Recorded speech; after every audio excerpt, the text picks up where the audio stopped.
شادی تو ہو گئی لیکن زندگی کیسے گزارنی ہے، کمیونیکیشن بلاک ہو تو اسے فوری طور پر توڑنے کی کوشش کریں، ایک دوسرے کو سمجھنے کی کوشش کریں، اپنے مسائل کا اوروں سے ذکر نہ کریں۔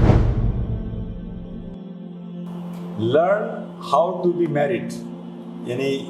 شادی تو ہو گئی لیکن زندگی کیسے گزارنی ہے، کیسے شادی کو آگے لے کے چلنا، یہ اہم چیز ہے۔ میں نے کچھ چیزیں لکھی تھی کلاس پروگرام میں بھی بچوں کی تربیت کے حوالے سے، کون سی چیزیں نہیں کرنی اور کون سی چیزیں کرنی چاہیے۔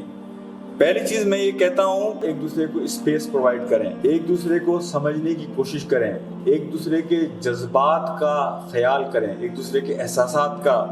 خیال کریں، معاف کرنے میں پہل کریں۔ یہ کام مطلب کرنے کا ہے۔ غلط فہمی، کمیونیکیشن بلاک ہو تو اسے فوری طور پر توڑنے کی کوشش کریں۔ جو کام نہ کریں،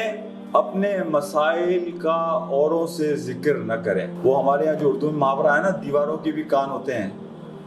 اور وہ جو بات کہی جاتی ہے کہ آپ کے زبان سے نکلے ہوئے الفاظ پھر آپ کے نہیں رہتے، تو ہم بعض اوقات لوگوں سے کہہ رہے ہوتے ہیں کہ یہ تو بڑے اعتماد کے لوگ ہیں، یہ کسی سے نہیں کہیں گے، ایسا کبھی نہیں ہوتا۔ تو اپنے گھر کے مسائل کا اوروں سے حد الامکان یہ کوشش کریں، اگر کوئی بہت بڑی مجبوری نہ ہو جائے۔ اور میں نے آپ سے وعدہ کیا تھا کہ اس کو میں تھوڑا سا میں نے ذکر بھی کیا کہ ایک لمٹ آتی ہے کہ جب آپ کو اوروں کو انوالو کرنا ہوتا ہے، اس کا ایک فارمولا یہ ہے کہ آپ نے 3 مرتبہ کوشش کی ریکنسائل کرنے کی، صلح کرنے کی، باتوں کو سمجھنے اور سمجھانے کی۔ آپ نے اللہ سے 3 مرتبہ دعا کی کہ اللہ میری اس میں مدد فرما۔ آپ نے 3 مرتبہ اس مسئلے کی وجہ سے اللہ کی راہ میں صدقہ کیا،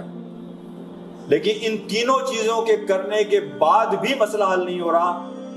تو اب اس بات کی ضرورت بنتی ہے کہ آپ کسی ایسے فرد سے کہ جس کے بارے میں نے ایک شرط یہ رکھی کہ وہ جذباتی فرد نہ ہو، وہ ایک نیوٹرل فرد ہو، جو آپ کی اگر غلطی ہو تو آپ کو بھی یہ کہہ سکے کہ غلطی بیٹا آپ کی ہے،